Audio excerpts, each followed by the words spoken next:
ઉદ્યોગમાં મંદીનો પ્રભાવ, રત્ન કલાકારો હડતાલ પર, 30% પગાર અને ભાવ વધારો ન મળતા ઉગ્ર વિરોધ. સુરતના ડાયમંડ ઉદ્યોગમાં મંદીનો પ્રભાવ, રત્ન કલાકારો હડતાલ પર, 30% પગાર અને ભાવ વધારો ન મળતા ઉગ્ર વિરોધ. સુરતના હીરો ઉદ્યોગમાં ચાલતી મંદી અને ઓર્ડરોની કમીને કારણે રત્ન કલાકારો મુશ્કેલીમાં મુકાયા છે. રત્ન કલાકારોના આર્થિક સંકટને લઈ કલેક્ટર કચેરી ખાતે યુનિયનની આગેવાનીમાં કામદારો એકત્ર થયા અને 30% પગાર અને હીરા કામના ભાવ વધારાની માંગ સાથે વિરોધ નોંધાવ્યો. હડતાલ પાડો ભાઈ હડતાલના પ્લે કાર્ડ સાથે રત્ન કલાકારો પોતાનું દુઃખ વ્યક્ત કરી રહ્યા છે. ડાયમંડ વર્કર યુનિયને કલેક્ટરને રજૂઆત કરી સરકાર અને કારખાનેદારોએ આ સમસ્યાનો ઉકેલ લાવવો જોઈએ એવી માંગણી કરી છે. જો 30 માર્ચ સુધી માંગણીઓ સ્વીકારવામાં નહીં આવે તો રત્ન કલાકારો હડતાલ પર ઉતરશે. Diamond worker union vice president. આજે સમગ્ર હીરા ઉદ્યોગમાં મંદી છે.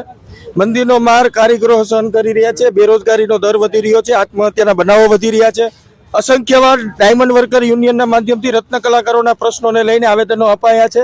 ત્યારે સરકાર તરફથી કોઈ પણ જવાબ આપવામાં આવતો નથી. ત્યારે 30% પગાર વધારાની સાથે જો 30% પગાર વધારો કરવામાં નહીં આવે તો આવનારી 30/3/2025 ના રોજ સમગ્ર હીરા ઉદ્યોગ બંધ પાડવાનું આપના માધ્યમથી એલાન કરીએ છીએ.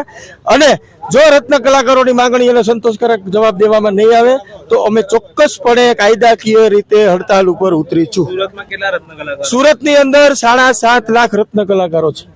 ઘણા સમયથી માંગો હજુ સુધી પૂરી થઈ, શું કહેશો બાબતે? માંગણીઓ પૂરી નથી થઈ એટલા માટે જ અમે હડતાલ પાડવાનું એલાન કરીએ છીએ. જો સરકાર હજી જાગશે નહીં તો આના ગંભીર પરિણામો ભોગવવા પડશે.